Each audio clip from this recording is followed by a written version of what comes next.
Yes, sir. Yes, sir. Yes, sir. Welcome back to another episode of the O-Cast with me, your boy O.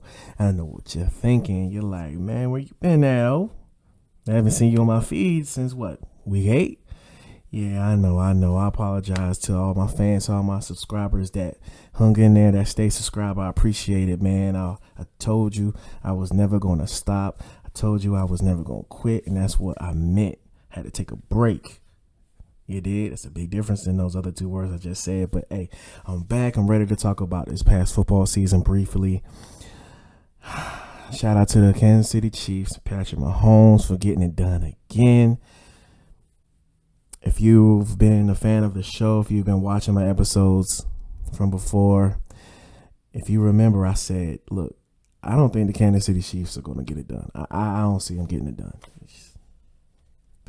They look like the Patriots towards the end of the Patriots dynasty when all they had was Tom Brady and a bunch of no names besides Julian Edelman. And they're at the point where they have a generational franchise quarterback, and you have to give them this really, really big contract. And of course, when you give your quarterback a lot of money, that takes away from all the other positions. And the Kansas City Chiefs are in a position where, they're going to pay everybody else as minimum as possible in order to win a championship. Really. Patrick Mahomes got it done again. And like I said, if he gets it done, then he's a bad boy. And he is indeed that. He is indeed that. The only quarterback in the history of the game in front of him at this point is Tom Brady. That's it. Not Joe Montana, not Dan Marino, Terry Bradshaw, Troy Aikman, Steve Young. And you notice I'm naming most of the quarterbacks that have multiple championships or were, of course, except for, of course, Dan Marino. But he was just so talented. But he's better. He's better than all of them. It is what it is. And no more reason Tom Brady is in front of him because he got 7 rings. And honestly, Pat don't really need to get 7 to be the new GOAT. If he get, just 2 more? That'll suffice. That'll be enough. Because the talent already is better than Tom Brady. When you talk about the GOAT, you can't just look at numbers, man. You can't. It's impossible. The numbers is a great factor, yeah, but what about the eye test? Their skill set, the way they made all the throws, how they handled big time games, big time moments, big time drives. How did they handle disappointment too? How did they come back from defeat? For real. All of those things are in the big pot of deciding who the GOAT is, who your GOAT is, who my GOAT is, who their GOAT is. But at the end of the day, being the GOAT is subjective. And for me, at this point in time, the greatest football player is Tom Brady. At least quarterback, that is. Some people don't like to automatically put the quarterback as the greatest football player or whatever of all time. But hey, the quarterback is the most important position on the field. Hands down. It is the hardest position in pro sports. Hands down. So if you're the best player in that position, which is supposed to be the toughest position in all of professional sports, how could you not be the greatest player ever in your game, in your sport, in your field, and what you do? It is what it is. Me as a former running back, fullback, linebacker, it's the truth. I'm unbiased. But yeah, Kansas City got it done. Shout out to them. Woo, woo. All right, whatever. Now let's get back to present day. All right. Present day. And it brings me to the first point. The first subject.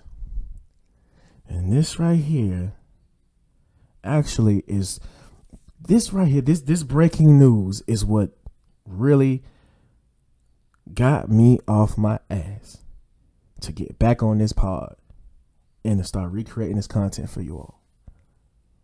Because I was so disappointed, so distraught, so flabbergasted and all those other words that just basically mean shocked, hurt, disappointed.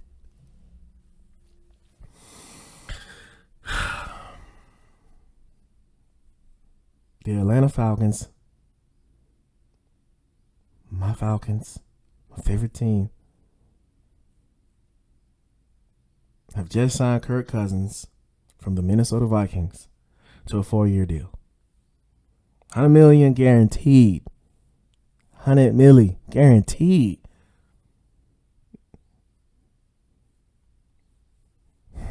I think for the totality of the contract, I believe it was what? How much was it? What, 180, 190 million, 180 million, somewhere in that range, and 100 of it is guaranteed with a $50 million signing bonus. So he gonna get 50 when he actually signed the contract. Of course, he hasn't signed it yet.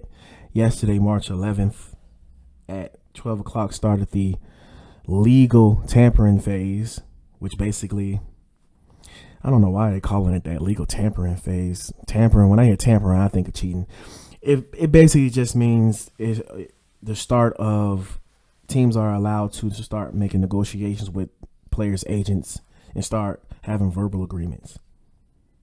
So nobody has officially signed the dotted line in any of the signings today,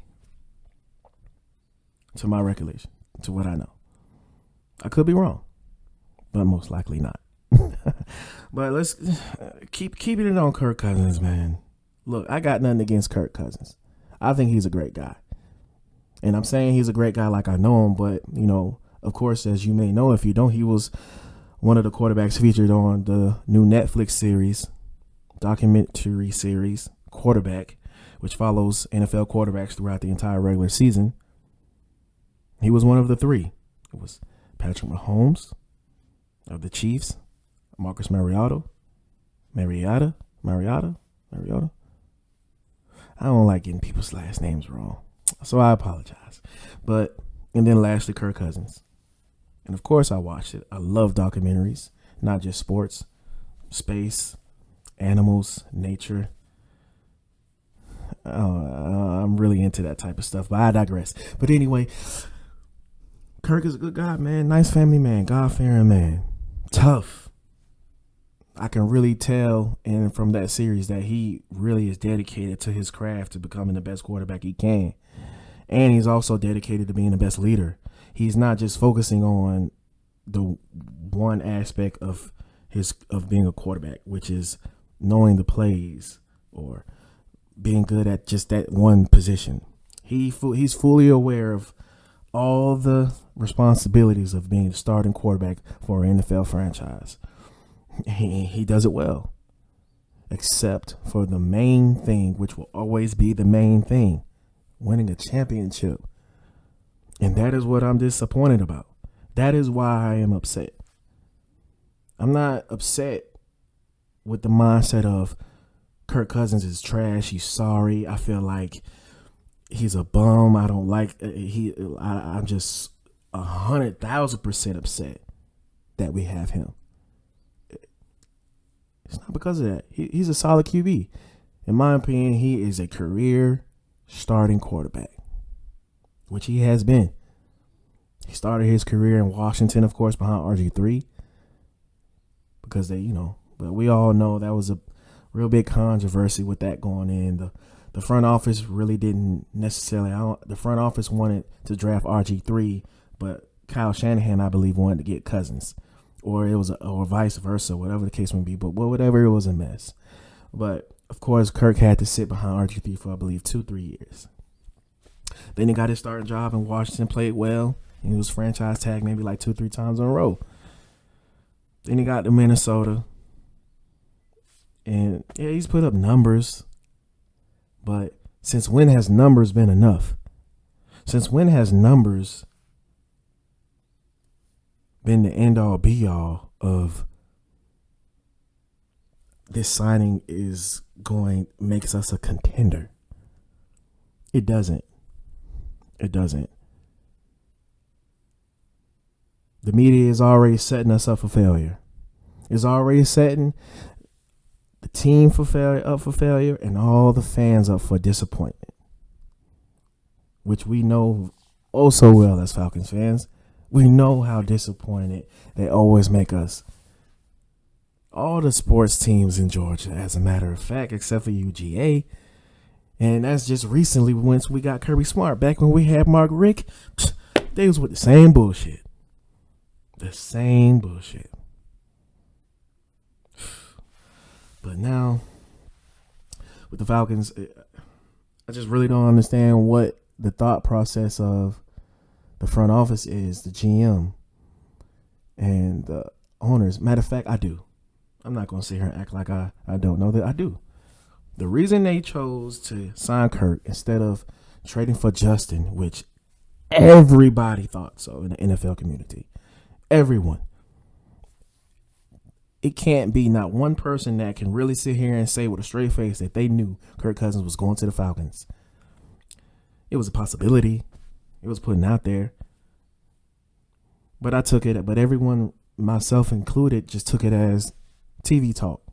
The same as Russell might go to the Falcons. Most people, we know that they just got to have something to talk about on ESPN and NFL Network. You can't really take everything that's going on there with a grain of salt. You can't. You can't take it to heart, I mean.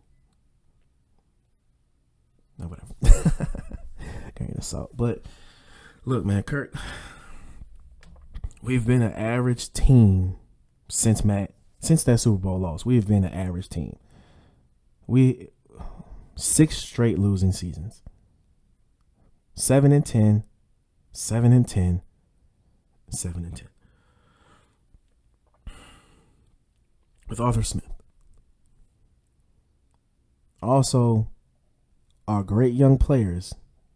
The past 3 drafts in a row, they've been drafting well. First, we draft Kyle Pitts, even though I would have rather preferred us to draft Justin. But we draft Kyle Pitts. The next year, we draft Drake London. And the following season, we draft Bijan Robinson. All 3 of them are absolutely great young players that absolutely are game changers. For real. At the skill position, we set. We good. Because not to mention Bijan Robinson, but Tyler Algier. Oh, yeah. That big boy running that ball, you might have to make a business decision. Yeah, he run hard. Strong. Big body. Pause. But, so, and then we have another opportunity to make up for skipping on Justin in that draft and trading for him now. And honestly, we would have been able to get him for not a lot. I don't think that Chicago really knows what they're doing, because I was so upset about the signing of Kirk Cousins that, of course, I went and did my research, and according to sources in the NFL close to the Bears, they haven't even begun shopping Justin Fields. They haven't even begun asking around with teams. They haven't even begun that process because they still have some question marks about Caleb Williams.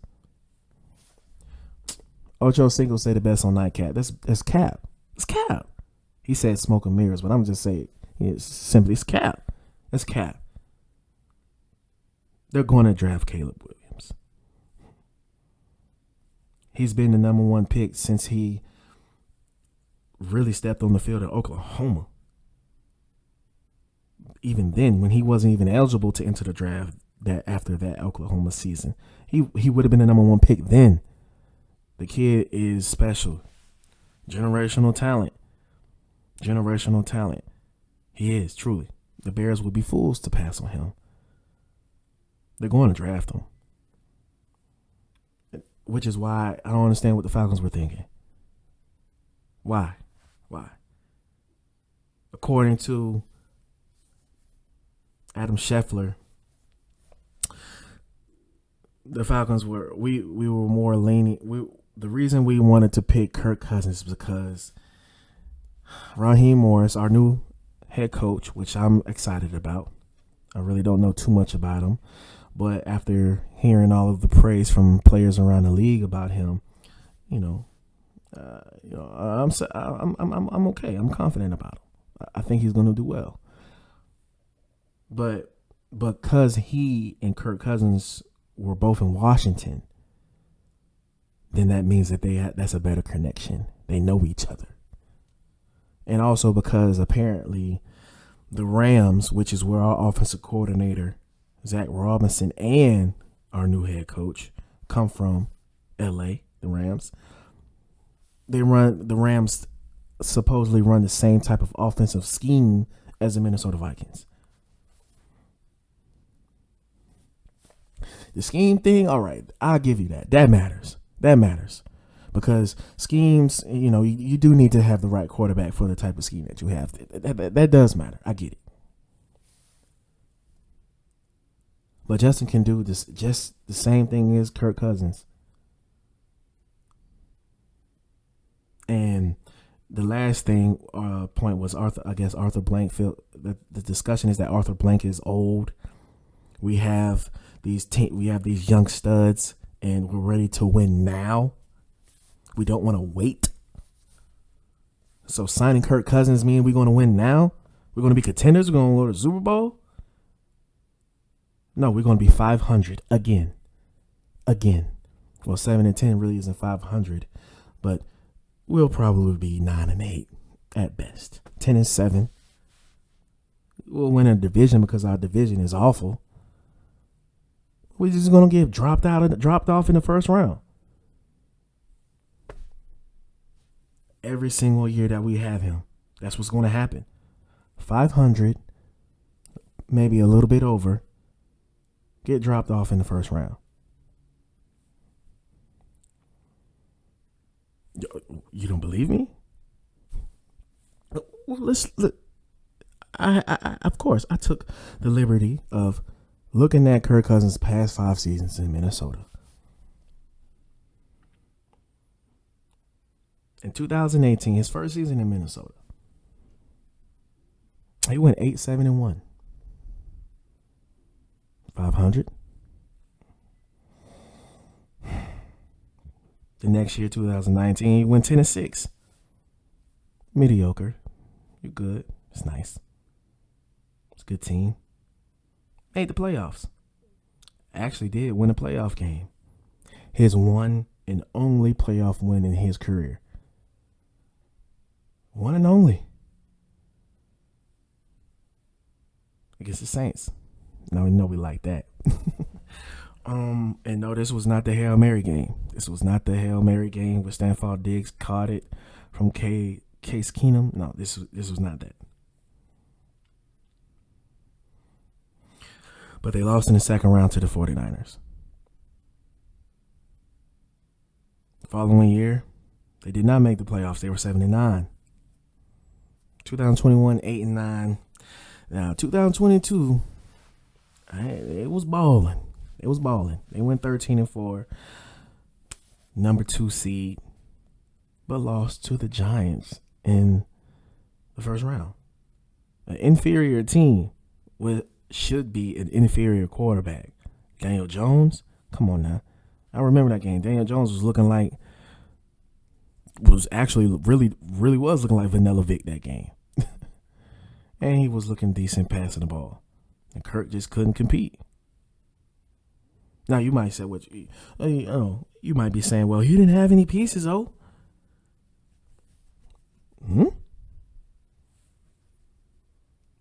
2018, he had Dalvin Cook and Latavius Murray. And he also had 2 1,000-yard receivers. Adam Thielen and Stephon Diggs. And he had Kyle Rudolph at tight end, which was decent in Minnesota. I don't know what happened after he left Minnesota. He kind of just fell off. But I guess, the system was perfect for him in Minnesota. But he was good. 500-yard plus. Decent.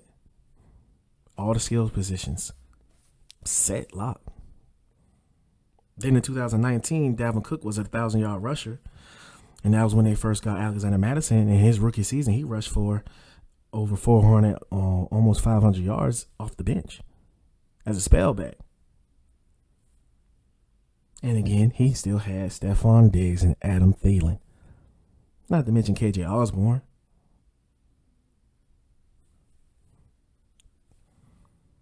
Then in 2020, Cook went crazy. He went for rushed for 1,500, 16 touchdowns. Justin Jefferson's rookie season, 1,400 straight out the gate. First season out in the league. 7 TDs. Adam Thielen, 900 yards receiving, 14 touchdowns. Machine.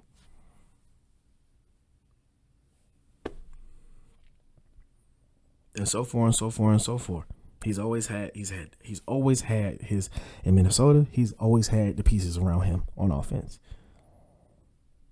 No Super Bowl. Isn't he coming to Atlanta in a similar situation? Except we don't have 2,000-yard capable receivers. Well, if you want to put Pitts in the receiver category, then yeah. Then you know what? As a matter of fact, yeah.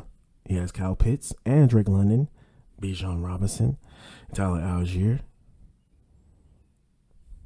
He got 2 running backs, 2 stud receivers, 2 pass catchers. Defense solid. In Minnesota, he had Harrison Smith at safety. Always had Danielle Hunter as a pass rusher. Eric Kendricks at middle linebacker. Beast. Great coach, too.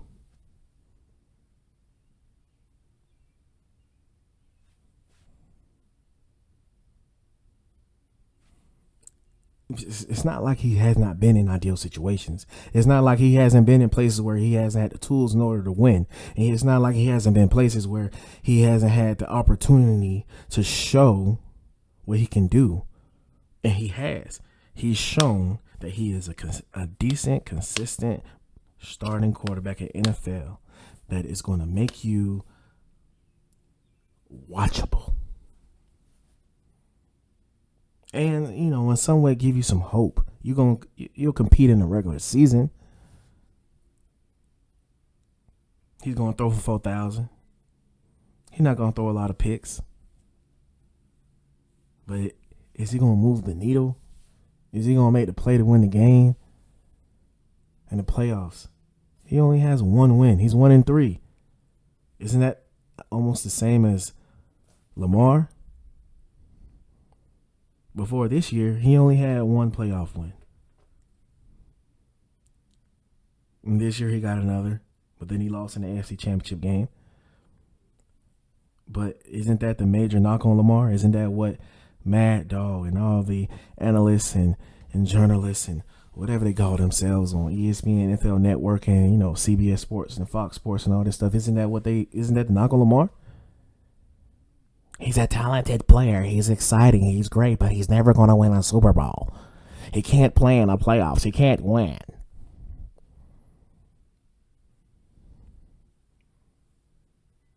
Why aren't they saying that about Kirk Cousins? Am I missing something? So he's better now because he's 35. So now that he's 35, coming off a torn Achilles, he gonna get it done now. Now he gonna get it done. He gonna get it done.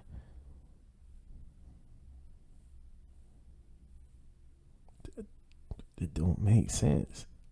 But pocket passers, if you are not an elite pocket passer, you're not winning the Super Bowl no more. The game is changed. The defensive players are too fast. Tom Brady, and then after that, Matthew Stafford. Like I said, elite pocket passers. If you don't think Matthew Stafford is an elite passer, you must don't know what you're talking about. Mr. 5,000 yards. Easy. Mr. Gunslinger himself. Everybody knew that Matthew Stafford was that boy even before he got to LA. And also when he got to LA, let's not forget that some circumstances had to go their way for them to get there, as any Super Bowl team has to do.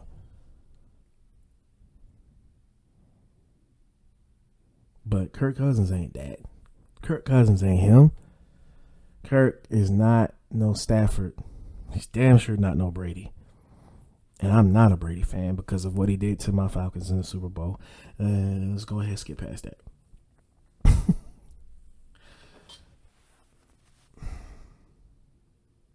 But like I said, he's a nice guy. He's going to do nice things in the community. He's going to say the right things in press conferences. You know, he's going to be good for the young guys, I guess, because he is a leader. He's a proven quarterback in the league. And he's a legit franchise quarterback. Not Super Bowl winning, but he's a legit franchise quarterback. And I guess that just makes Arthur Blank a little bit, makes him more comfortable. And Raheem Morris as well. You know, I guess he feels, more comfortable putting his job on the line with a vet instead of a rookie. Or Justin Fields. Justin, man, look, if you're a subscriber, if you're a returning listener, Justin Fields is my favorite player. And Saquon Barkley is my favorite running back. He's not too far behind Justin. Those are my two favorite players. But in this situation, we're going to keep it on Justin. What has he done? Who did he piss off? Since he declared for the draft from Ohio State, it's been nothing but negative. It's been nothing but negative talk around him. Well, he doesn't study. It's blasphemy. Is he good in the locker room? It's blasphemy. Now, what is the not? What, he hasn't been that good in Chicago? Bro, who has he had with him? What, this year they give him DJ Moore, but they weren't even using DJ Moore right.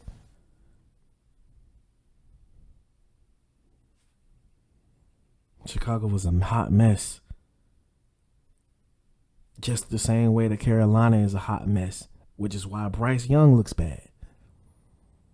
Unfortunately, sometimes these kids get drafted to these organizations that are already bad organizations, and these kids are given the keys and expected to be able to make something happen or pull a rabbit out of their hat like they're some type of magician with no one else around them. Next thing you know, they're not getting another chance. It's football. Yes, the quarterback position is the most important position, but all the other pieces got to fall in line too. They have to. They got to. Unless you got to Pat Mahomes. But nobody got to Pat Mahomes except for Kansas City. It's only one of him. But look, Justin has, for nobody in the league to be trying to trade for him, because you got to, Vegas, they signed Gardner Minshew.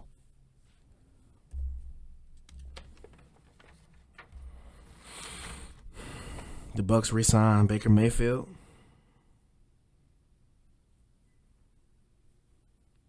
The Patriots signed Jacoby Brissett after they trade Mac Jones to the Jags. Russell went to Pittsburgh. All these, I don't know where else my boy could go. I don't. Not at the top of my head. I'm worried he's not going to be a starter next year. I'm worried they're finna do him the same way Trey Lance has been done. Both of those young boys are talented, man. They just need opportunity. To talk about Trey Lance, so he really, the man played 2-3 games and he broke his ankle. Now, granted, Brock Purdy came in and did what he was supposed to do, balled out. Don't let this man get the job back. Hey, all right, salute to you. No, facts. He did that. But now he's with third string in Dallas. Come on, man. That better not happen to my boy Justin. It's something fishy going on. It's something fishy going on. Justin pissed off somebody, because for him to not be a sought out commodity is ridiculous. It is. But on the other hand,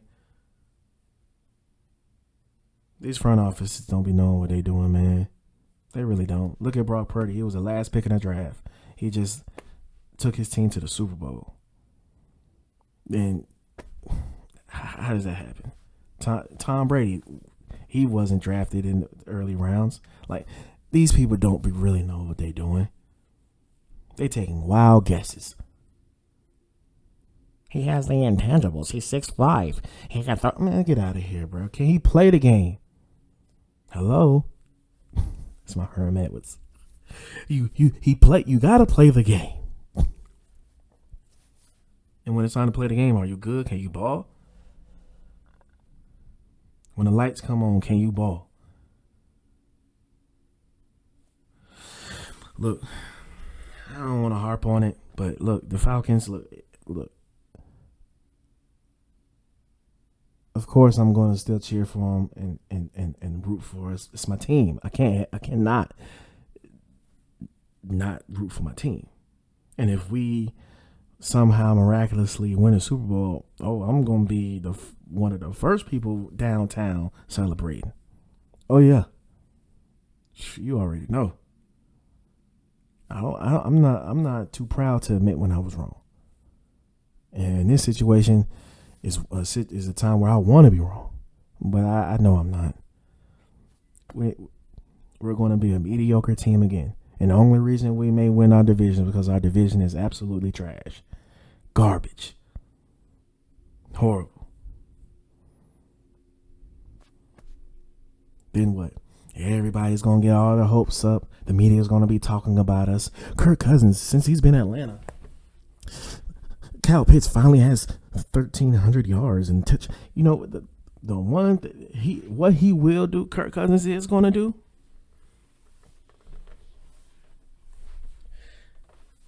He's going to cause us in 4 years or 3 years to probably end up looking like the Buccaneers. Well, maybe not the Buccaneers, the Patriots.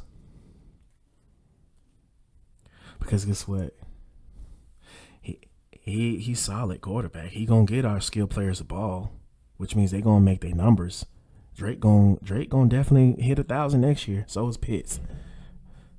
One of them, maybe both of them, will hit 100 receptions as well. Bijan is definitely getting 1,000. So when it come down to negotiations, and Pitts is coming up, we're gonna have to pay them boys. We're gonna have to pay them. And we not without winning a Super Bowl. We already got all this money wrapped up around this QB. When it's time to pay Pitts, what we gonna do? Watch. We gonna end up letting him walk. He gonna go to another team and he gonna ball out. What about London? 6'4", big boy, big body receiver. Nice. Are we gonna be able to resign him? What about Bijan and Tyler Algier? AJ's contract is coming up as well on the defensive side. What are we going to do about that? The salary cap issue, the salary cap thing in the NFL, that's a real deal. That's the salary cap in the NFL is a real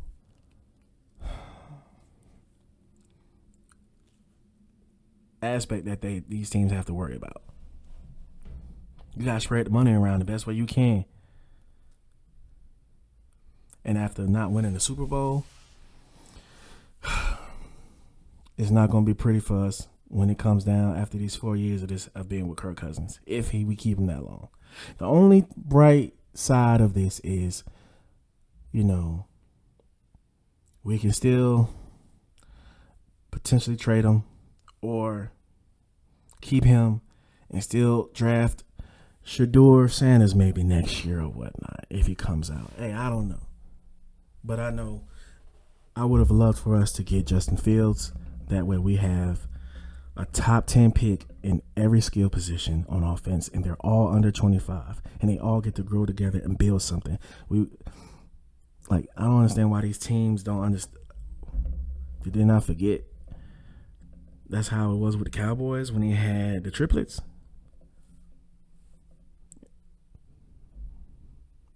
Those guys were around the same age. They come in and they make it happen. Like it, same thing in New England, you know. Don't you? Why would you not want to get these amazing young players together and do your best to keep them together now while they're all on rookie contracts, when they're all at a low price? Bring them together, and win a championship.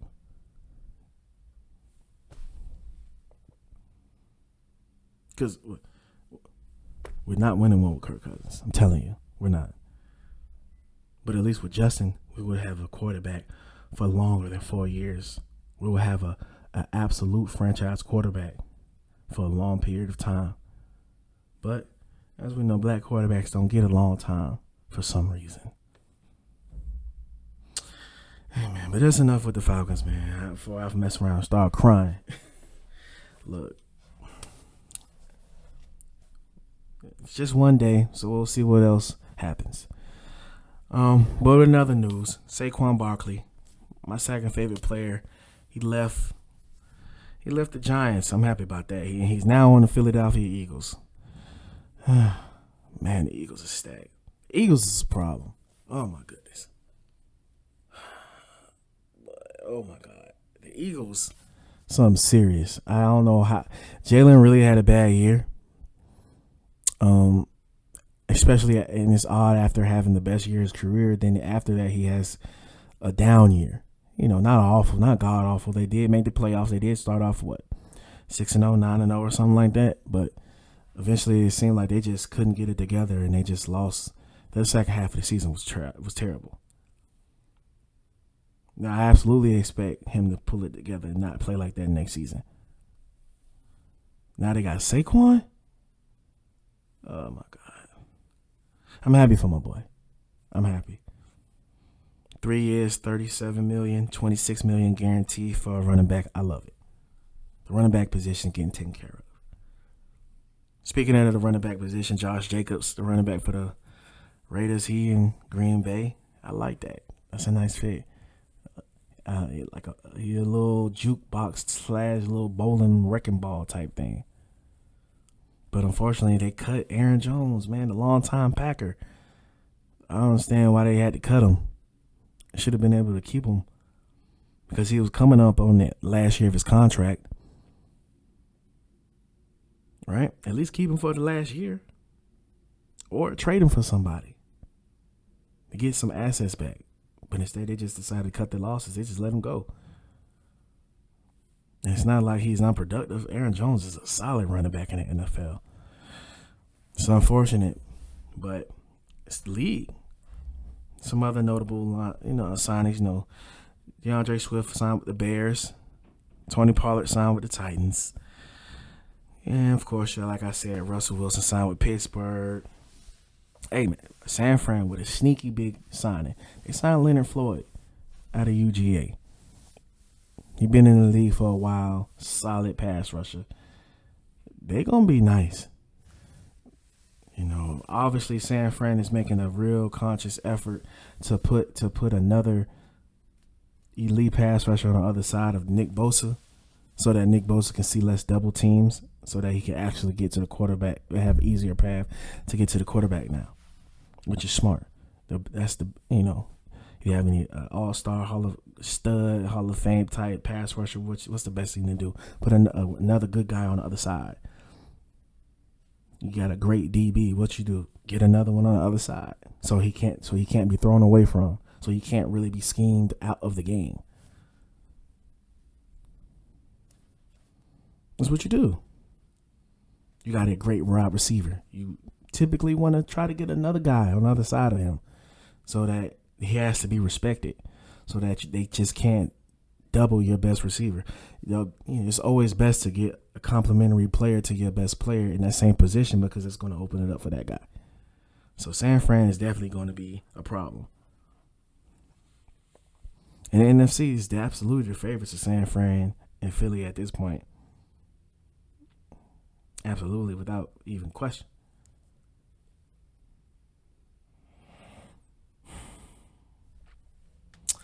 Look, man, the biggest thing is that Kirk Cousins signing. That's what really moved the needle. You know, how do y'all feel, man? How y'all Falcons fans feel? Y'all like it? Cause I don't. Let me know what y'all think, man. Let me know in the comments. Ay. It was an exciting first day of the negotiation period, legal tampering phase. Austin Eckler, also another running back. He signed with the Commanders. Brian Burns got traded from the Panthers to the Giants for their second round pick this season and the fifth round pick for next year in the 2025 draft.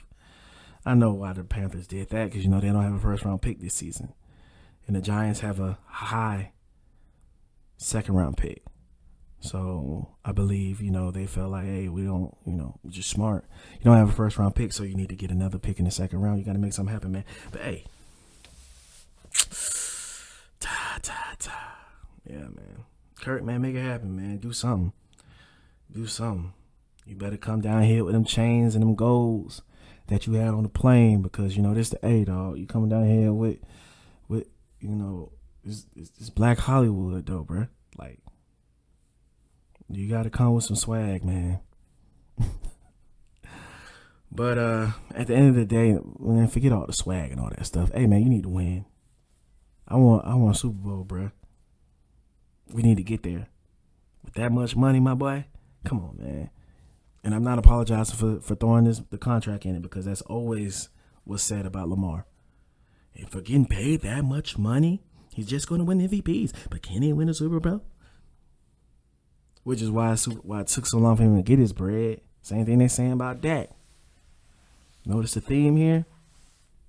Let's see if you catch it. Gardner Minshew, a perennial backup quarterback. He does a decent job of getting the Colts in almost contention of making it to the playoffs, but they don't make it. And he gets a contract on the first day of negotiations. And now they're also saying that Sam Darnold is a hot commodity as well as a quarterback free agent. Wow. Man. It's like these guys never had their opportunity before. It's like there's no tape of them being starting quarterbacks in New York or the Jacksonville to say that they're not starting quarterbacks. I mean, Gardner Minshew was tough, but Gardner Minshew was the equivalent of Baker Mayfield.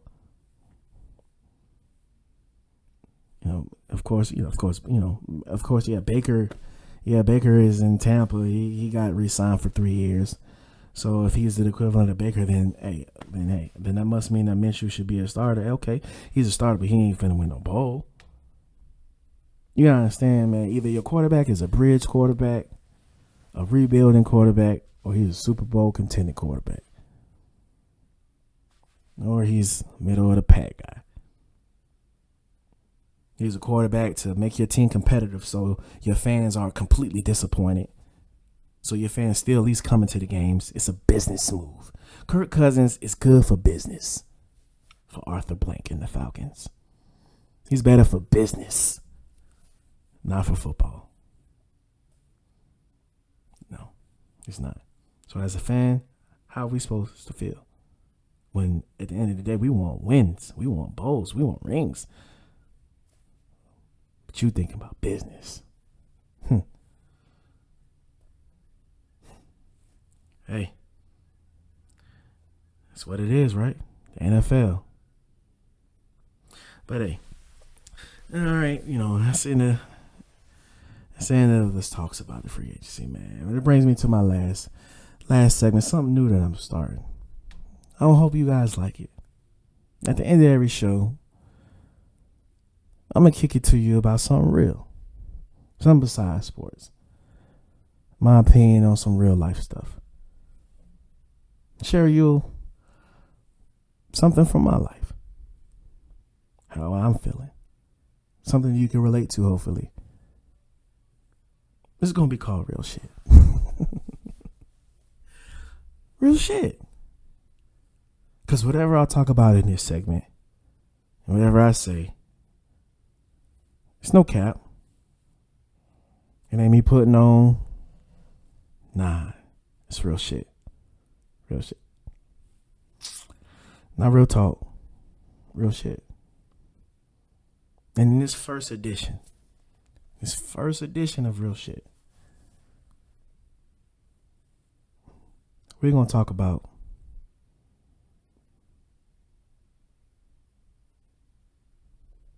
cutting people off. We're going to talk about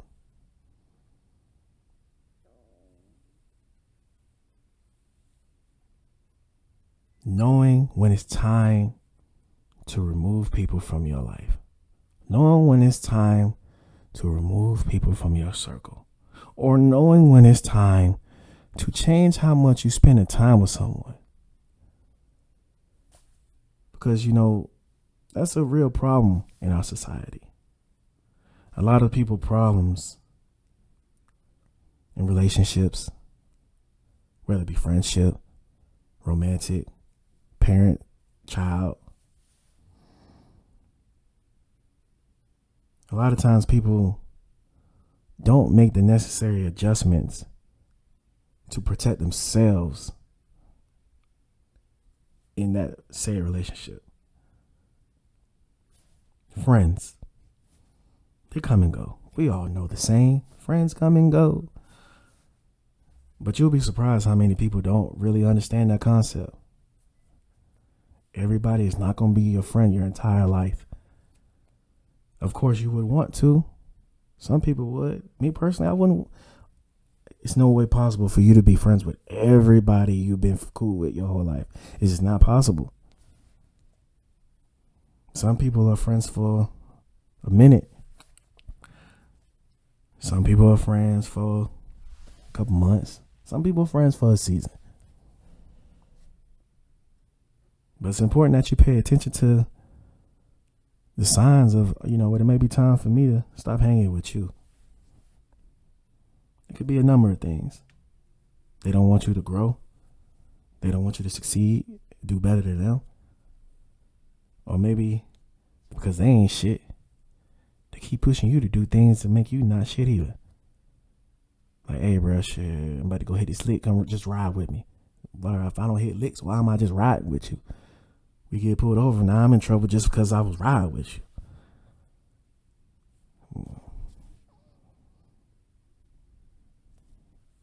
Or, you know what I'm saying? Or introducing people to new drugs, or introducing people to bad habits. You got to be wary of that, man. But a lot of times people feel like, this my friend. They ain't going to introduce nothing to me that is bad. It's cap. You got to be aware, man. You got to be aware of yourself. And sometimes they may not mean harm. But at the end of the day, you got to understand what you can do. You can't do what everybody else do. You can't. Sometimes you got to remove yourself from people. Or if you don't want to completely cut people off, man, hey, just shorten the interactions with them. Start changing what it is you're saying to them. In relationships. I think in relationships, it's even more common. People hold on to relationships way too long. Way too long. As adults, man, you know when something ain't working. We know every time, absolutely 100%. Nah, this girl really ain't for me, bro. I ain't gonna lie. Ladies, y'all probably know, man, this dude ain't shit. He an F-boy. But, I've put in too much time to just give up. I've put in too much time. I've just been a waste of my time. It's never a waste of time. It's never. Every relationship, you should be able to learn from it something. Take something from it. Every relationship, every girlfriend you have ain't finna be your wife. And ladies, every man you talk to is not finna be your husband. It's up, these relationships is for you to learn and grow, so that when you do find that person, you're the best version of yourself. But I think people get too caught up in the present with these relationships, and they think they're supposed to be forever. So they stop paying attention to what it is they're supposed to be learning from it. And when it ends, because it ends so bad, because they didn't end it when they should have, so they wait for it to get super toxic. They wait for it to get really bad and ugly and nasty. So that's a nasty breakup when it's like, fuck you. Now, when the breakup is over, you can't think about what you need to take from it, what you need to learn from that experience. All you think about is how you hate this person and all the horrible times. And now that's doing anything but cause insecurities with you with the opposite sex for your next relationship. Now you got trust issues. Now you gonna think that this girl gonna do the same thing the last girl did. All because you can't focus on what you're supposed to take from it because you allowed it to get awful, god awful, and horrible. So now you can't even look at the good things from it. You can't even look at the positive signs.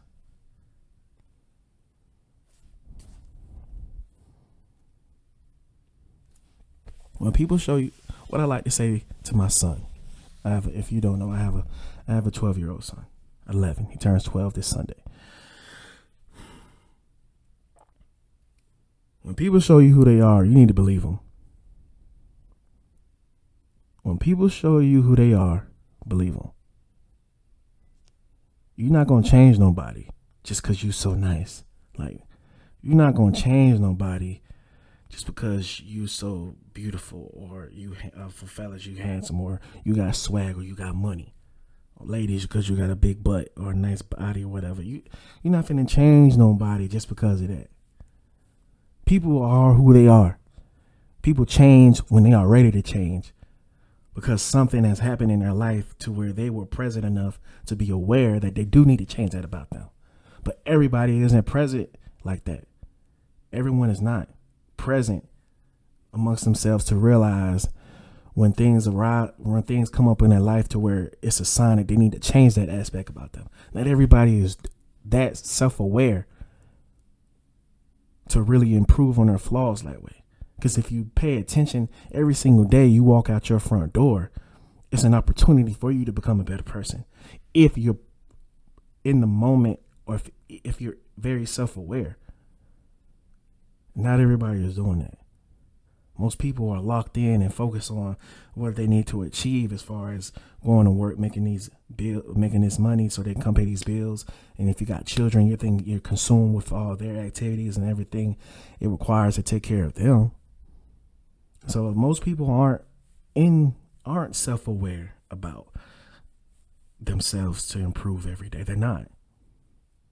And a lot of times, you know what, people get stuck in their ways once they hit a certain age. And they're going to be who they is. And you can't change nobody. And that's not right for you to be mad and try to force somebody to change. You got to accept people for who they is. You got to love them for who they are. Same thing for a parent, auntie, family member, family as well, man. And the thing with family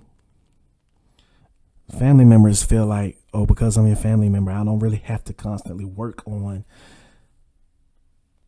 I don't have to work on a relationship. I don't have to constantly make sure that when I talk to you, I'm being nice, I'm being respectful, I'm being kind. I don't have to always make sure you're good. I don't always have to put my best foot forward when it comes to interacting with you. I can be an asshole to you. I can, put you to the side. I can be dishonest with you. You my family member. You supposed to be, you gonna be around no matter what. Bullshit. Everybody in your life, you should demand for the same type of energy you putting into that relationship, whether it be your homeboy or your homegirl or your friends, your mom, your dad, your brother, sister, cousin, auntie, coach, teacher, whoever the case may be. If it's somebody who you're interacting with on a consistent basis, you got to demand a certain level of not respect, but a level of the way you want to be treated. You treat people the way you want to be treated, yes, of course, but that's not necessarily how it goes down. But at the same time, people may not treat you exactly the way that you treat them, but it at least needs to be treat you in a way that you accept. You got to set your standard. What's your standard? What's your standard of how people are supposed to interact with you? What's your standard? You got to find that, and you got to stick with it. And you got to make a decision, because you keep people in your life too long, they ain't going to do nothing but bring you down. It's going to keep you from moving to the next level. The same way as if people say, a lot of people who don't reach their goals, it's because they scared and they never try. And they never try because they're too scared of attempting to reach their goal. They're too afraid to try their dreams because they're afraid of failing. The same thing applies for cutting people off. A lot of people are afraid to cut people off because they don't know, they can't imagine being without that person, or they're scared of starting over. Or they don't want to be mean. It's not being mean. Now, this can never be a decision that needs to be made when you're emotional or upset. No, this needs to be made over consistent months. I'm talking years of people showing you how they are. It's okay for you to decide that somebody is not good for you. Don't let nobody tell you that it's wrong for you not to talk to someone. Don't let somebody tell you that you should always be there for them no matter what. That's still your brother. Still your sister. Still your dad. It's still your mama. That's the thing that, people say in the South. That's still such and such. All right. You're right. But that doesn't mean I got to sit here and take that. That doesn't mean that I'm going to sit here and allow them to make me feel like shit. It's up to you to protect your energy, your safe space, your heart, your feelings. Don't continue putting people in positions to hurt you. Be aware. People show you who they are. Believe them. Sometimes you gotta let people go. And that is real shit. This has been another episode of the O-Cast, the first one back. I look forward to continue to be on this journey, man. Don't forget to hit that like button, subscribe, share, send it to your homie, send it to your homegirl. Let them know your boy O is back.